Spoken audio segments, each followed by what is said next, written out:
This is Outdated, and welcome to episode 2 of season 1 of Adventure Autopsy. So, I'm still working on the format of this show, but basically every episode we're going to look at one adventure, and I'm going to break down, like what the adventure entails, how to run it, talk a little bit about the game it's for, that sort of thing, and give it just a recommendation if you should use it or not, and when it would be good to use it. So, today's adventure is for the game Delta Green, which is, in case you do not know, it is a horror RPG made by Arc Dream Publishing. It is a Cthulhu Mythos style game. It actually uses a version of the basic role-playing system as used by Call of Cthulhu, also by RuneQuest. So, if you've played Call of Cthulhu, if you've played RuneQuest, the system will look familiar. It is set in the modern day, and it is a very, very dark game. Like, Call of Cthulhu has a reputation for being dark and disturbing, and especially, don't get too attached to your characters. Delta Green makes Call of Cthulhu look like you're playing a My Little Pony adventure. So, just to say, it is much darker. So, the adventure we're going to look at today can be found in the Need to Know Quick Start rules, which used to come with the handler screen. Now you can't get the handler screen for less than $100 and something bucks, but you can get this for $10. Just this book here, which has the complete basic rules of how to play. It has pre-gen characters and the ability to create your own characters, which is just great for quick start rules.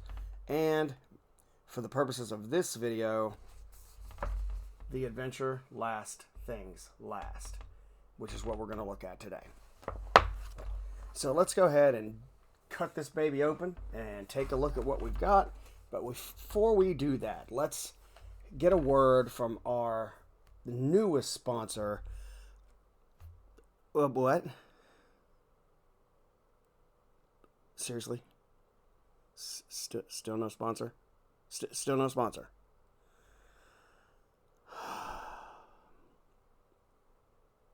Nobody. Okay.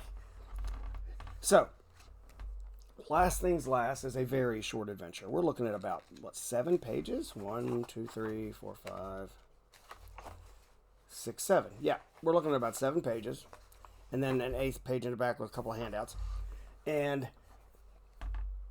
it is designed, in my opinion, to be played in a setting where you want to introduce somebody to the game who is completely fresh to the game. You want to just kind of go in, hand them a couple of characters, let them throw together a couple of characters, and go, right? No extensive background necessary. Just go. So if you're wanting to construct this elaborate thing to introduce the characters into the world of Delta Green, and you plan to do a long extended campaign, this is probably not what you'd want to use. If you want to fit it in a campaign somewhere, oh, absolutely. But it would be pretty short compared to what you would have done leading up to it. But for, say, a convention kind of a situation, or a one-shot, hey guys, we're staying today and we're just going to hang out and we're going to experiment with this role-playing game instead of the one we normally play, this would work really well. I would also argue it is perfect for a group of, say, one handler, which is the term for the GM, and, say, 2 players. I would hesitate to go more than, say, 3 players. 2, I think, is the sweet spot on this one. Although you could do it with just 1 player and a handler. So, the story is that there's this guy who used to work for Delta Green back in the 70s. Alright? Bauman. I'm trying to remember. Clyde Bauman. Well, Clyde Bauman worked for them in the 70s for a few years. Then he stopped and became just a friendly, where he would support them on the side. Now, when you work for Delta Green, you encounter a lot of crazy stuff. Even if you're just a friendly on the side, you encounter some stuff. Clyde encountered some stuff. But eventually he disappeared into the background whenever the main Delta Green, fell, whenever it was taken down. And eventually Delta Green came back in 2 different forms. We're not going to get into that. But at some point down the road, Clyde died. Your characters, your agents, your job is to go to his apartment and clear out anything he has that may connect him to Delta Green in any of their investigations. Delta Green, the organization's job, is to find anything that indicates the unnatural. So, aliens, monsters, stuff like that, to get rid of it, to eliminate it, and to cover it up. So think the X-Files, but for grown-ups, right? Because it's a lot darker and grittier and more terrifying. And in the end, your characters are always basically spiraling into oblivion. But in this case, you're just going to clean out his apartment and find out, what did he have, and we need to get rid of it. So it doesn't sound like the most exciting adventure ever. We are talking 7 pages here, but it is good for the purposes of teaching us what Delta Green is all about. So there's several ways that they can get this mission, but generally speaking, somebody higher up in the organization is going to contact them. Generally speaking, Delta Green agents have other jobs. Being a member of Delta Green is top secret. No one knows, including their loved ones. And so they have to kind of lie to be able to go do this in the first place.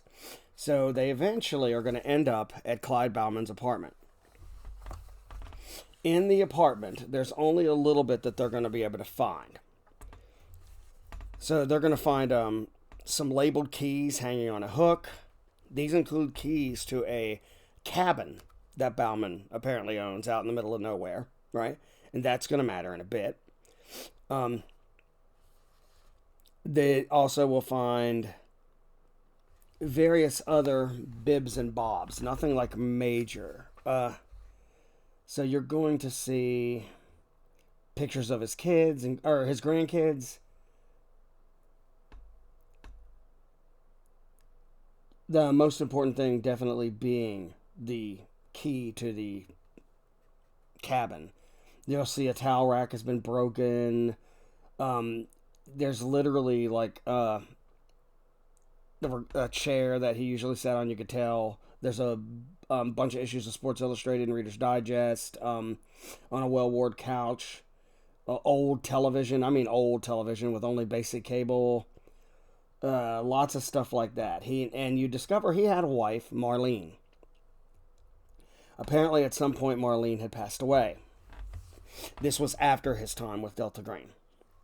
So basically, long story short, and to keep this simple, while at the apartment, you're going to basically be guided to go to the cabin. Because you'll go through and find a little bit here. Not a ton. But you will start to find evidence that, there's stuff at the cabin you need to go check out. So that's basically what the characters are going to get ready to do. Now, there's one complication that can get entered here, and that's Mrs. Janowitz, who is one of his neighbors, or was Clyde Bauman's neighbor. And she could kind of sort of interfere a little bit with the investigation, but to be honest, she's not that big of a deal. It's not like she's super suspicious or anything. You're going to have to just basically lie through your teeth and tell her you're there for something else, and you could explain that you were coworkers or whatever, and you'd have to come up with something. But either way, eventually, though, you are going to end up at the cabin. This is where you're going to find the important stuff, okay? So when you get there, you're going to be able to get into the apartment. The key that was hanging on the peg by the door in the apartment opens the cabin. And the first thing you're going to notice is there's an outhouse, there's a shed. The indoor plumbing in the apartment does not work, which is kind of odd, because you realize that there is a septic tank. It looks like it was installed, and it's a really, really big septic tank for such a tiny apartment.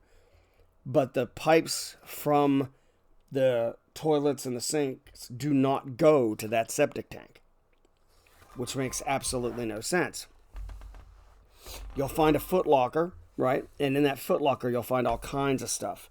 A lot of these can be used as seeds for future adventures, which is something I really like, to help spur the handler into creating new adventures for your characters. If, let's say, when you do try this out and people really like it, you could take this, build something else, and start building your group that way. So I like this, the reel-to-reel tapes labeled with FBI evidence tags. The audio is of a congregation of an unknown church engaged in a pseudo-Christian service involving snake handling. Frequent mentions are made of Saint Yig, the Scaled Redeemer, and the Blessed Serpent. At several points, congregants cry out after having been bitten. One person is refused medical treatment and begin wailing in agony. That's the taste of what you might hear. Here's another one.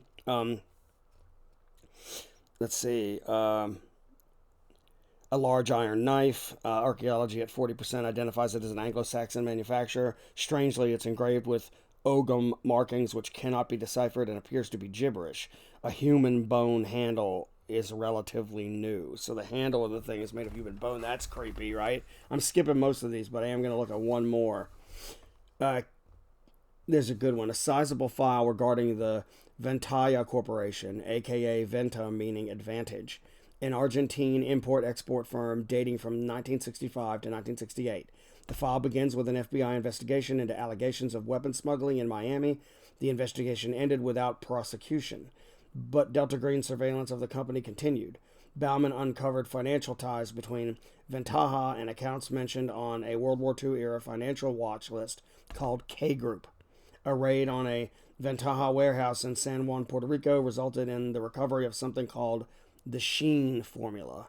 A manila folder with that title is empty. Like all of these things. There's like 1, 2, 3, 4, 5, 6, 7, 8, 9 bullet points of like kind of adventure seeds they can find in this thing. I only shared 3 of those, and all 3 of them are really good. Trust me, all 6 of them for the most part. There's one here that's just some tear gas canisters. Ooh,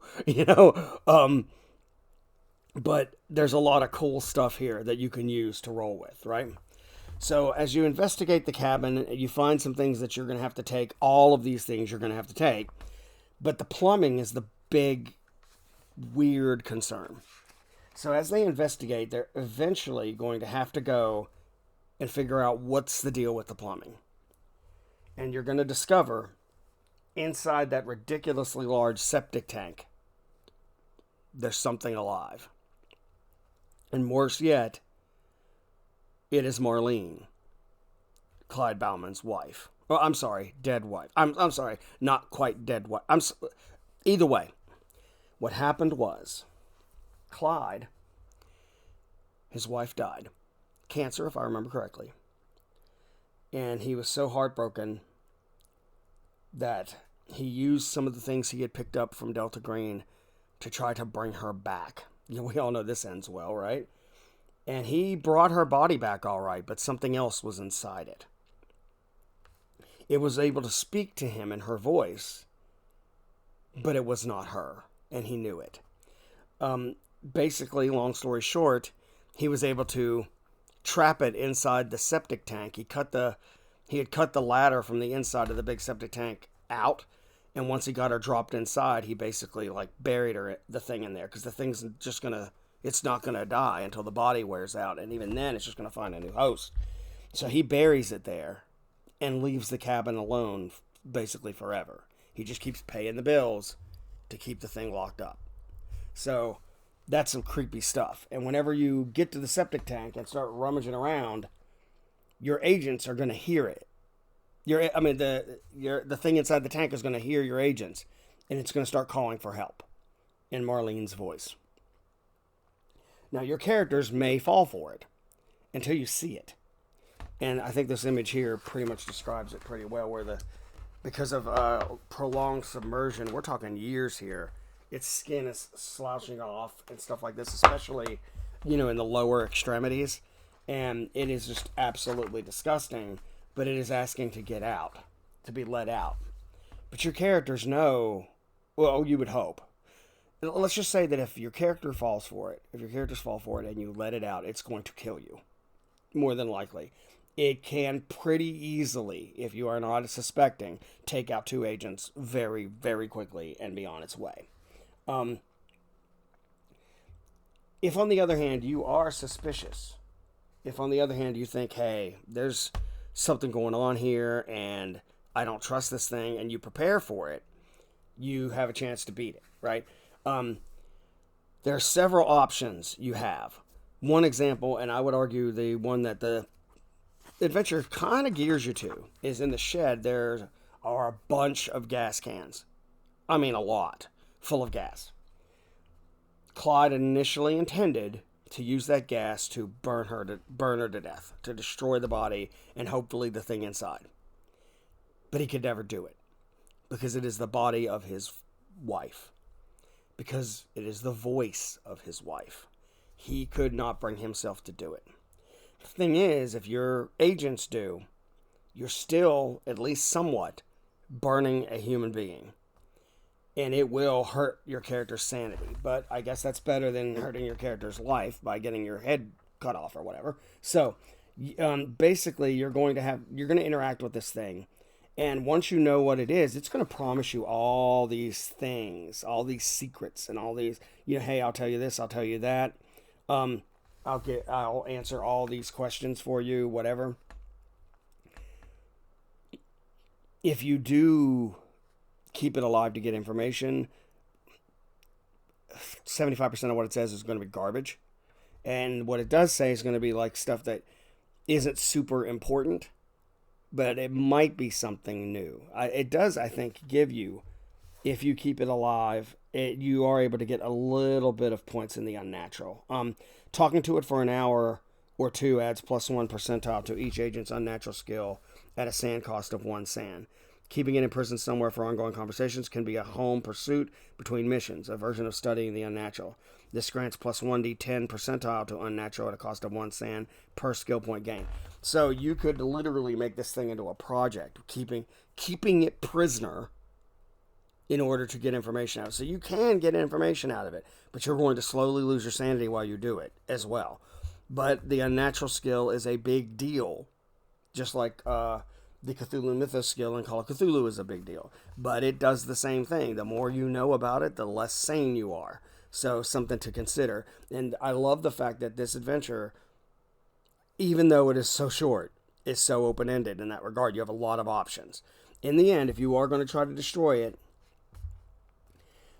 it does have general stats here. Because this thing is like beyond the norm, Delta Green's regular, brutally deadly combat will probably not be as effective against this creature because, when you use your lethality rating with your gun, it's not necessarily going to kill this thing.